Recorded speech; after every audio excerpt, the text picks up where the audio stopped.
What's going on, Audioholics? Tyler here from Audioholics Anonymous, and today we bring to you the final review in our Halloween-O-Thon, Halloween 2018. This is the third movie called Halloween. This is not to be confused with Halloween 2007 or Halloween 1978 or any other movie with the name Halloween or Halloween H2O, which is a remake of Halloween or a reboot of Halloween. Well, it's a sequel to Halloween 2. Yeah, it's just... Whatever. Fuck this. Fuck these movies. Yeah, so this is our Halloween-A-Thon. This is the final movie leading up to Halloween Kills, which I am 102% sure is going to be the best better movie. At least than some of the movies we've seen already. It has Ghost in it, so it's better than all of them by default. Fair enough. Actually, that's the only flaw with this 1978 had Don't Fear the Reaper. That's basically Ghost. Yeah, so... Oh my god, it's gone full circle. It's gone full circle, exactly. They should include a song from the new Blue Oyster Cult record on the soundtrack. Yes. They should do that. If they do that, I will love them forever. Train True, come on. Yes! Yeah, let's just see Michael Myers walking down a street. Train True, diddly-ding! Yes. Yes. So, yeah, I really like Halloween 2018. I think it's basically just H2O again, but a little bit better. Yeah, it's the same essential plot, basically. It follows... Well, H2O was a middle-aged Laurie Strode. This is Laurie Strode. An older one, yeah. Now sort of older. She's like in her 60s In her 60s, which makes sense because, Jamie Lee Curtis has grown throughout these movies, and they're about 20 years apart from each other between all three movies. Yeah. So this movie, Jamie Lee Curtis is... Laurie is not as traumatized, I suppose, as in H2O. Here, she's paranoid and she's worried about her kids and her grandkids and their safety.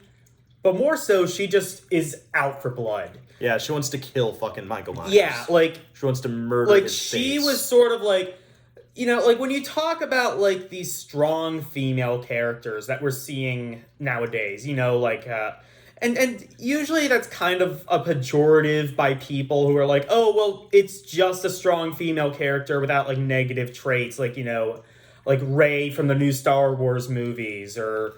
No, we just call her a Mary Sue. Yeah, but, this is a strong female character done right. This is sort of expanded on the concept of Laurie from the original Halloween movie. There's a fair amount of depth to her character, too. Exactly. She's not just this mindless mistakes. person. She's not... There's depth. She makes mistakes like she did in the first movie. She is a properly developed character. Yeah, she doubts herself and she doubts her commitment to preparing for Michael to really... Yeah. Because it's been so long, she's like, I don't know if he's really going to. And so she, actually in the movie stakes out the hospital when Michael is being transported because she was planning on shooting up the bus and killing Michael herself because she wasn't so confident he would ever break out. Yeah. Yeah, she's a very flawed person in this movie, and, that adds a lot to the movie. Yeah. You know what doesn't add a lot to the movie?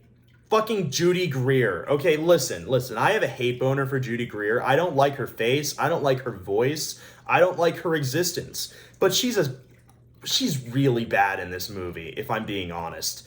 The scene where she's talking about her past...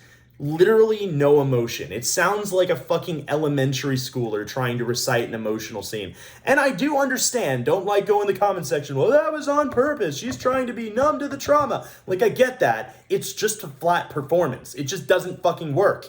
And then she says neuroses, and I want to die. It's not neuroses. It's neurosis. Cis. Like the gender cis. Cis. Like your sister cis. Not cease like the fucking team from Persona 3. Fuck you, Judy Greer. Fuck your face. I'm just kidding. I don't like... Her face is a cyst. She's not actually that bad in the movie overall. I just have a personal annoyance with her as a character. And I exaggerate that because there's really not a whole lot of negatives I can say about this movie. I think the big controversial thing is the new Loomis. Yeah. A lot of people really hate where that storyline went with I'm not going to spoil it, but here's my thing. If you, watched the fucking movie, then you would see that there are tons of fucking hints and, foreshadowing that this is the type of person he is. He is, even in the first scene of the movie, weirdly fascinated with Michael. You can't, you're an idiot if you say that came out. You're just an idiot. You just didn't watch the movie if you say that came out of left field. It very clearly just did not come out of left field. I mean, like or hate the direction the character took, don't say it came out of left field. You're just stupid if you say that. Exactly.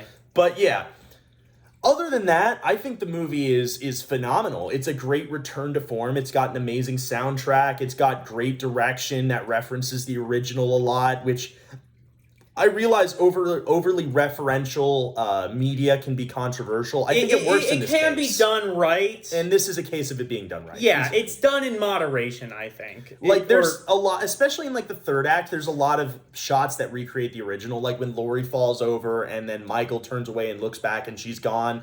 Oh, just like in the original when Michael did that to her. Or, like, when she's in the background and steps out and, like, attacks Michael, just like Michael did in the original when he was in the shadows, when she went to check on Annie. Yes, like, there's a lot of things like that in the movie where they are just deliberately referencing Halloween 1. But I think it works because, like I said in my review of Halloween 1, that movie, every shot is fucking legendary. You know what this movie kind of reminds me of? It reminds me, in a good way, of Mary Poppins Returns. That's a weird comparison. I'll explain.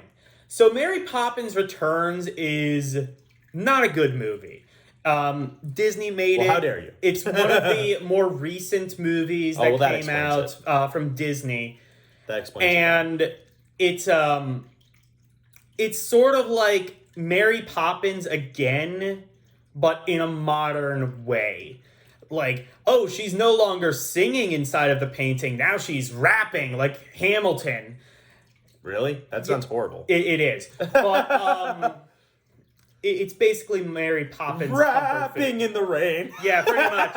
No, this is like that, but done right. Hakuna Matata, motherfucker. This is basically Mary Poppins Returns done right. Basically, it's like it's sort of like Halloween in that, like, Halloween, the story is timeless, but the dialogue and the setting is very much of its time, which is fair. How dare you suggest that the dialogue of Halloween's 1978 is dated? How dare you? Anyway. Before I was so rudely dated interrupted. My ass. I could hear people saying, hey, speed kills even today. Oh, the Paul song, it's a fucking hit now. It's on top 200 Billboard. He's so mad I'm making fun of his, like, long drawn out pretentious point about Mary Poppins Returns. What I was saying... He's so salty. What I was saying is... Rap it and we'll listen. Okay, go. What I was saying is that this is sort of like 2018. This is sort of like that in the way that, like, this movie is very dated. Like, the music is very 2018. Really? I don't agree with that. I think like so. The soundtrack is so full of synths and stuff, it sounds like it could have been a 70s movie. No, the sound... Well, I mean, like, the music, like, playing, like, in the nightclub and shit. It's all, like, this sort of modern but, pop like, the shit. actual score like, you know what? More like and 70s. like, the comedy, like, kind of, like, the more, like, overly sexualized humor of today. You know, it's kind of like that. Not that that's a bad thing. I actually think that's a very good thing in that it's sort of faithful to the original. Both of them really encapsulate the time that they were in.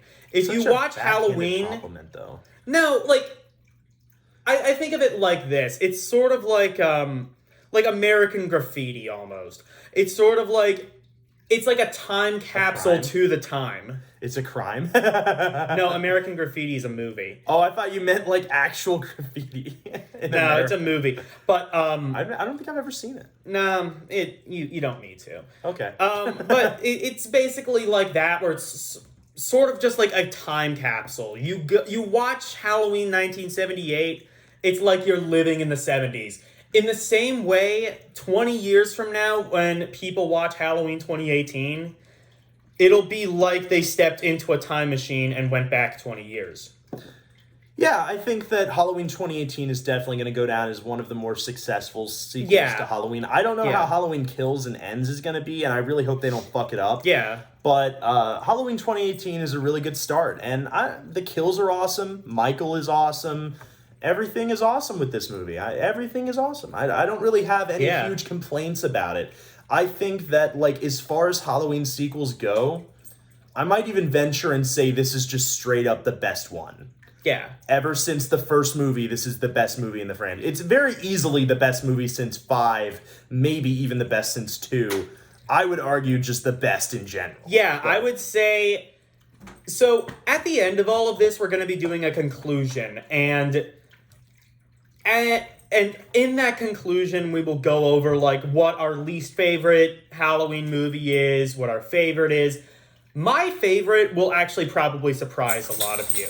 But I think that in terms of actual story and in terms of, like, all-around good movie, this is probably the best movie since the first one. I think the first one is better. My only problem with this movie is that I think it kind of drags. And I think that every time I watch this movie, I think there's a lot of scenes that could have been cut. There's a lot of scenes that add atmosphere for sure. But also this movie, I think, is just a little bit too long, and I think you could have cut it a little bit. Yeah. That being said, beyond that, I don't think I really have too many major gripes with the movie. So that is where we are right now.